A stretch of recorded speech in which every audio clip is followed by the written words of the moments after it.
আমলকির মোরব্বা। আমরা সবাই মোটামুটি জানি আমলকি কতটা উপকার।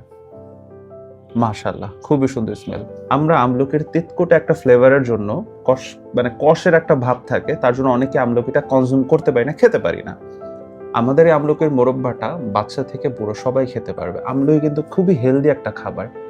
আমি কি বলবো, আমি রেগুলার এটা খেয়ে থাকি। ইভেন এই ছোট জার আমরা যখন রাতে মুভি দেখতে বসে অনেকে আছে বা অনেক ধরনের কাজে ব্যস্ত থাকি, অফিসের কাজ করি, আমরা কিছু স্ন্যাক্স খেতে চাই, এইটা আপনি নিজের মুখ কন্ট্রোল করতে পারবেন না।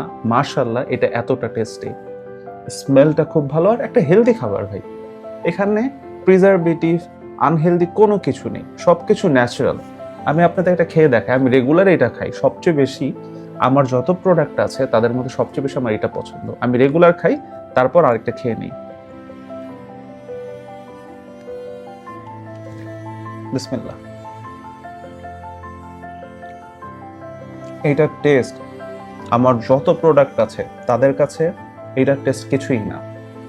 আমি সবাইকে রেকমেন্ড করব, আপনি আমার অন্য প্রোডাক্ট আছে ধীরে ট্রায়াল ভার্সনে নেন, কিন্তু শুরু করেন আমলকির মোরব্বা দিয়ে। মাশাআল্লাহ। আসসালামু আলাইকুম, আমি রাফিউল। আজকে যে প্রোডাক্টগুলো দেখছেন এগুলো সব পূর্ণ ফুডসের। পূর্বে পূর্ণ ফুডসের নাম ছিল মিমো ফুডস। যে কোনো সঙ্গত কারণে আমরা নামটি পরিবর্তন করেছি। এখন বর্তমানে এই আমাদের প্রোডাক্টগুলো পূর্ণ ফুডসের ব্যানার আপনারা পাবেন। প্রোডাক্ট কোয়ালিটি, প্রোডাক্ট টেস্ট সব কিছুই আগের মতোই থাকছে, শুধু নামটি পরিবর্তন হচ্ছে।